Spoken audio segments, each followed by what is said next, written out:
What is up, everyone? I'm Thomas Miner. I'm an agent of Remax Precision, and this is Thomas Talks on Thursday, where weekly I just hop on live and I talk about things I think you guys are interested in because I put out posts weekly asking for your guys' questions and I also bring conversations that I feel like are interesting to me as well. I am getting very, very tired of overly polished social media content. I want this to be more real. I want this to be what it's like when you reach out to me to talk about buying, selling, or investing in real estate, or if you reach out to me just to hang out to talk about the Des Moines area. So that's kind of the things I want to talk about. If there's any local news that I think is interesting, any market trends that I'm noticing, that's kind of the stuff I want to talk about. But I also really, really want to talk about things that you guys find interesting. That's why I'm constantly asking, what do you guys want to talk about? So I can get as much feedback as possible and I can talk about those things. And I think it's hopefully going to turn into something big. I've been doing this for 4 weeks now and I'm really, really excited to see where it goes. So let's get into what I found interesting this week. This is I'm gonna set this up in a way that I like it. This is a post from Grant Stephan, and he is essentially talking about how a lot of people's assumption on why the home market has gone bad is wrong. He is talking about everyone wants to blame it on BlackRock or these really, really big real estate investing firms that are buying and flipping or buying and holding. So less people have an opportunity to buy these homes. And I don't think he's necessarily saying that that's not an issue. I don't think in central Iowa it's as big of an issue as it is on the coast or in major cities. There definitely is a lot more real estate investors now than there was 20, 30 years ago. His big point though is the inventory is just changing as well and it is making it more expensive. Houses are getting bigger. They're coming with attached garages. They're just nicer than they were before, too. And I thought, hey, this is interesting. Does it apply to the Des Moines area, though? Because I don't necessarily, well, one, Des Moines is one of the more affordable metros to purchase a house in general. But I don't necessarily think our inventory has gotten out of control. So I pulled some numbers that I thought were kind of relevant to what he is talking about. By the way, anyone who was watching, if you have questions, don't be afraid to comment.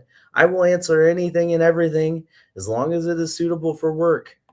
So I pulled up some stats here. And as far back as our system can go, our MLS system is about 20 years. So that's kind of what I wanted to compare it to. I was like, what are we looking at now compared to what it looked like in 2005. So I wanted to look at, okay, when you look at inventory that was listed, what size was it? How big were these houses that were getting sold? What was the median price point? What were people asking for? And he used kind of a quick rule of thumb that a lot of people talk about on whether you can afford the house. Basically, the rule of thumb that some people will use is take your monthly or your yearly income, times it by 3. That should roughly be the amount of house you can afford. So I kind of use that metric, but I put it in quotes. I said needed income because there's a whole, to get you approved for a loan, there's a whole lot of other questions that come into play. So let's look at this. In 2005, and this is just for single family homes, and this is just for the city of Des Moines.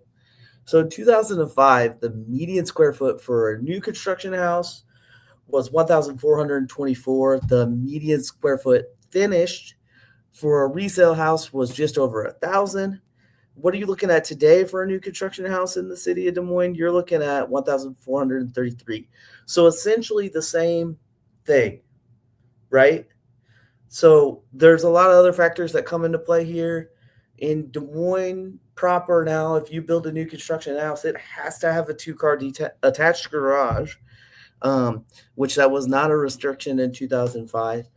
And just like code has increased too. So houses that are built now are nicer, but that's always happened, right? So resale is median was 1,103. So your resale listings on average are bigger as well too, but it's only a 4.5% increase. So homes in Des Moines, if you look 20 years ago versus you look now, they're really not that much bigger, right? Now let's look at median prices.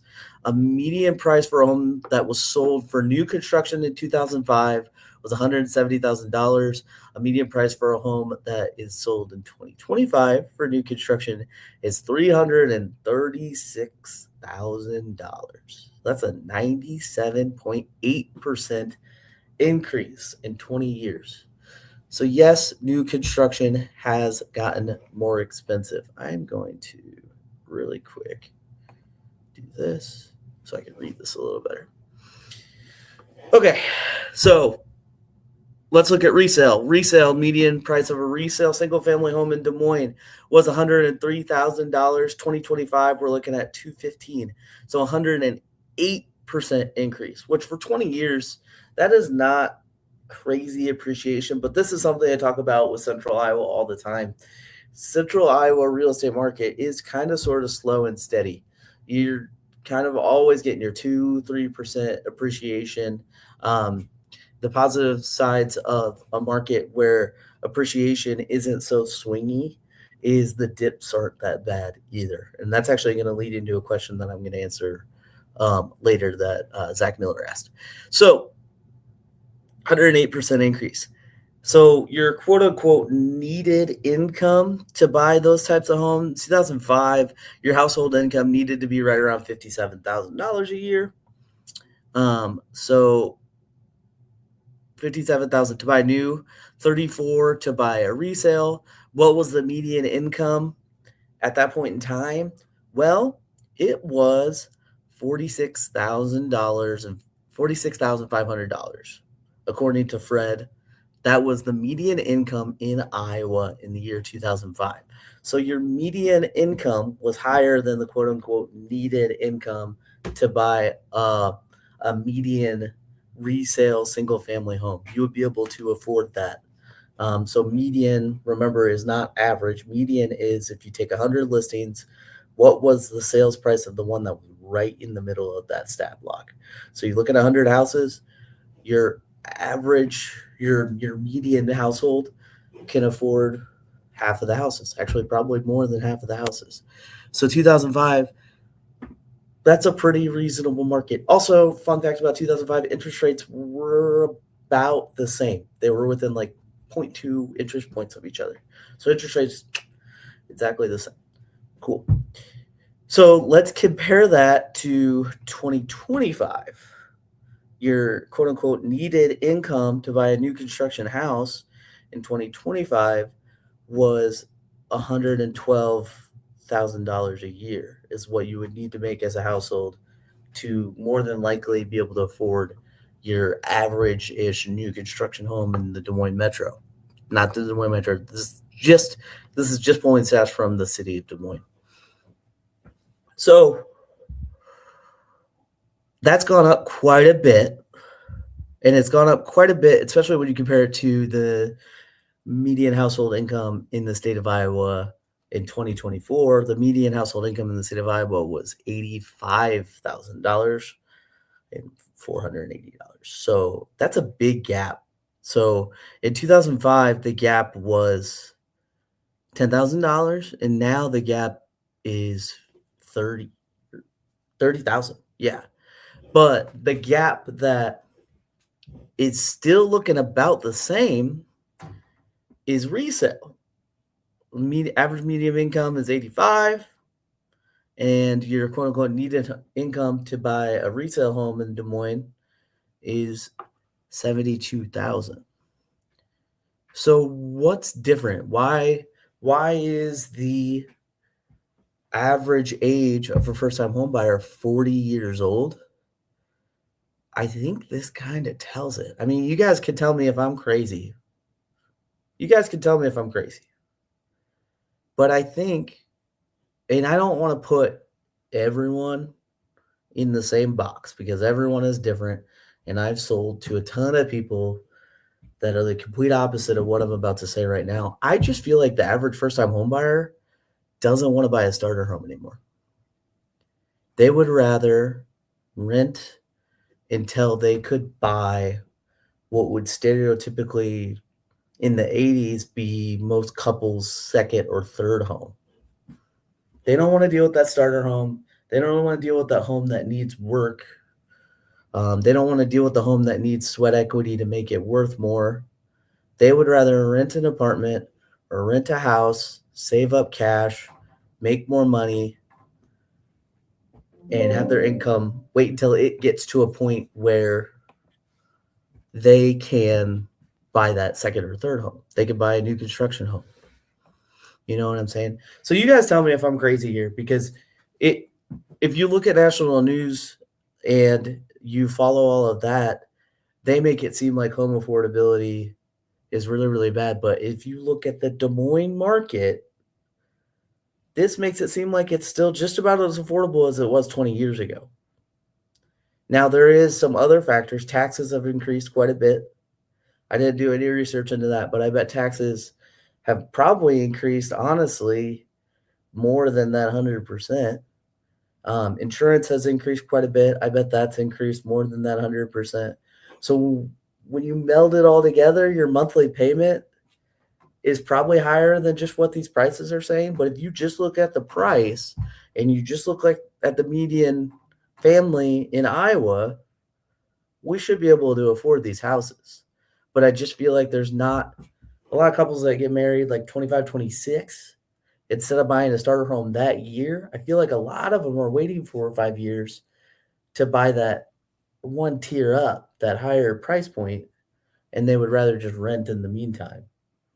Renting generally, it can mean a lot of different things, but to me, I would be renting if my location was uncertain. I thought there was a chance that I was going to move.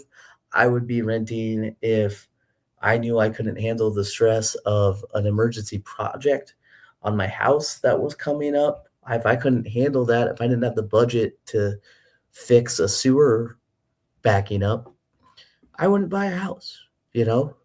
Um, but I think a lot of people need to take a step back, and especially if they're younger, before they have kids, and say, hey, would it make more financial sense for me to buy a starter home, fix it up, live in it, pay down equity, add equity, and then when I do have that kid, then make a reassessment. How much can I make selling this house? And will it help me upgrade quicker into that second home that is more of my forever home? Or will it upgrade me into that stair step that'll help me get to that third or fourth home that will be my forever home? So I think it's really just something to think about, right? Is is home affordability harder than it was 20 years ago, or are we just making it harder because of our demands that we see in the home that we live in? Because what you have to remember, I feel like I'm an old man yelling at clouds right now, but what you have to remember is that home that you were in when you graduated high school that your parents owned was not their first home.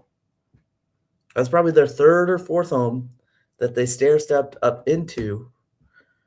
So you can expect, as a 30-year-old that's just starting a family, to immediately be able to go afford that home.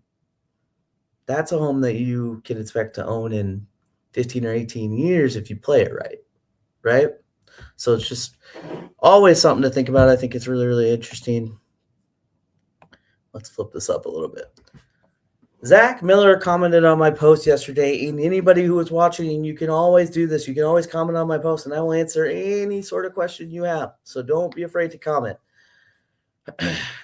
He said, if this price correction comes, what does this mean for current homeowners if they're looking to sell in a few years? There's lots of different layers that I can talk about with this, Zach. But what I would say is the thing to keep in mind is no matter what kind of market we were in, if you were looking to sell then buy, you are more than likely going to benefit from part of it. So if we're in a buyer's market, yes, you might not sell and make as much money as you could have if you sold in the seller's market, but you will get a benefit when you buy the next home, right? You'll get a better deal on the one that you buy.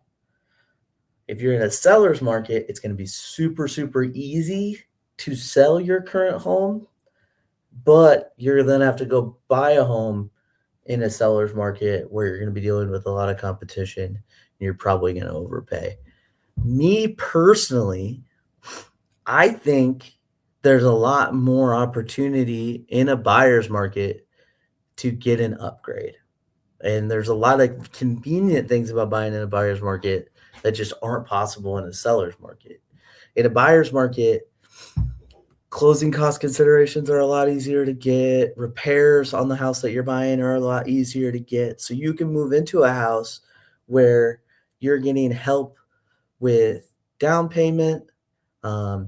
You're getting help with repairs are getting done. So you're going to move into a house that you didn't have to spend as much cash to get into because you got closing cost credit, and you're getting into a house that all those little projects that are safety concerns are fixed and you don't have to worry about. And then the other thing to keep in mind, the last thing I would point out is as long as you have lived in a house for a good amount of time, when I say good amount of time, I normally mean about 7 years plus, you should have enough equity that any sort of buyer's market in Iowa shouldn't scare you a little bit because all you're really talking about is maybe a year where the homes decrease by 2 or 3%.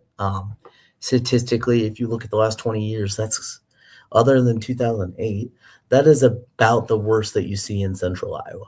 And I don't think we don't have a 2008 coming. That's a whole nother topic that I could talk about and kind of prove it to you guys, but we don't have a correction like that coming. I think we have a potential for it really, really depends on what happens with interest rates, but I think we have a potential for a year where home prices stay kind of flat and they might go down 1 or 2%. That's kind of my general vibe. But it really, really depends on what interest rates look like. And it really, really depends on what sellers decide to do. Do we have a big influx of sellers in the spring for whatever reason?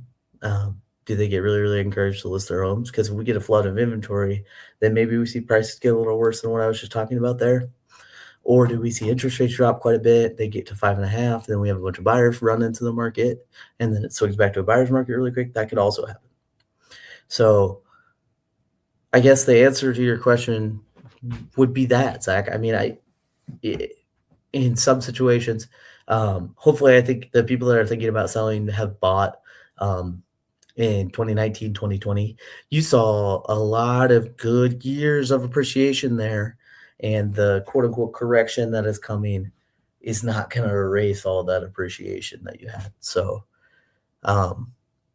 you would just have to do the silver lining of saying, hey, we're going to be able, if we're looking to upgrade, we're going to be able to get a really good deal on our upgrade.